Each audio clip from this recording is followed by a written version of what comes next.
Hello everyone! Share ko lang guys, ito po ay birthday ng mommy ko. Ayan siya. So super busy kami sa kusina, preparing sa birthday niya.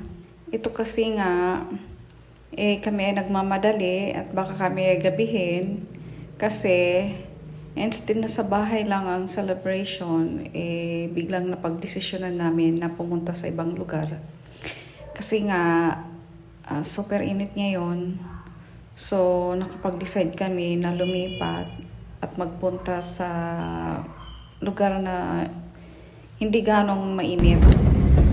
So, ito na nga guys, sa sobrang pagmamadali namin, baka kami gabihin. So, kailangan pa kasi namin mag-travel. So, yan, kami na nauna. Kasama ko yung pamangkin ko. Pugi-pugi ng bata niyan. Yan. So, ito po yon way papunta sa farm, which is nasa ibang barangay siya guys, but isang municipality lang kami. So it took us about siguro mga 30 minutes sa biyahe. Mahina lang kasi ang patakbo ni kuya. So finally, we're here na. So ito yung function hall ng farm. Yan ang mga kasama ko.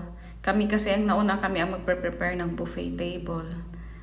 So, ayan. Enjoy! Ito yung function hall niya. Malaki. And ito naman ang itsura ng farm sa labas. Ayan. Maraming halaman, puno, at see guys, yung sunset pababa na. So, napakalaking area. So, yung ibang kasama namin, busy na sa papa-picture. At may simpleng bahay din dito. Ito yun. Ito yung bahay ng may-ari.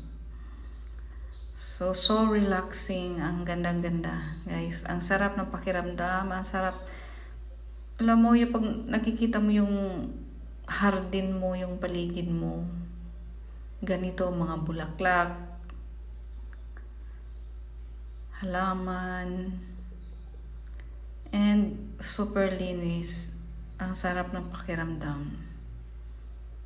Talagang yung pagod namin parang biglang na-relief. Nawala yung pagod namin eh. So yan, so you can see, ang linis talaga niya.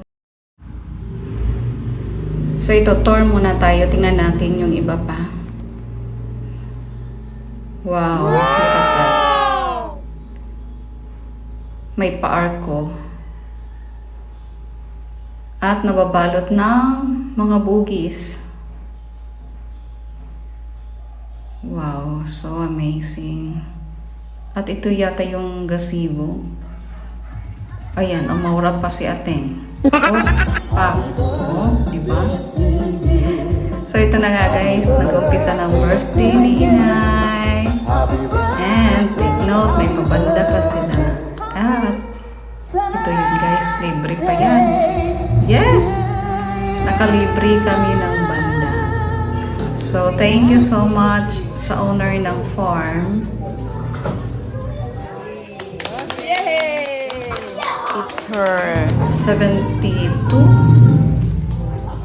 birthday ni Inay. So ito, ready na, kainan na. And guys, kinabahan talaga kami dyan. Grabe, as in. Kasi, kala namin mag-short kami sa pagkain. Hindi namin inasahan, ang dami palang bisita dumating. Ayan. Parang nagdibo si Inay. Sinayaw pa ng mga dance instructor nila. Yes, may pa-dance instructor sila. O, diba? Fongge. Pak? Parang teenager lang si mother Ito yung mga bisita niya, kasama niya. May mga kasama yung mga senior citizens. So, ito yung mga DI nila.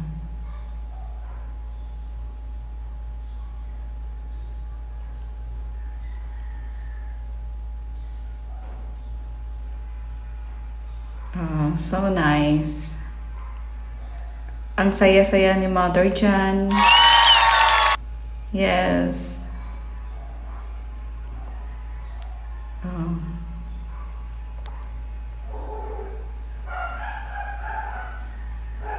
And yung stage, libre na rin yun. Shout out Sonar, Emily. Thank you so much. Walang entrance fee. Wow! Walang corkage. Wow! Ano pa? Libre na kami sa banda. Wow! And nag-order lang kami ng konting menu nila. So thank you so much sa owner. And ito pa yun guys. Oh, may pa-disco pa. Wow! Yes. Walang TikTok dance. Disco. Ganitong disco sa probinsya. Chacharan. There you go. Thank you so much. Please like and follow my channel. Thank you. Till next time. Thank you.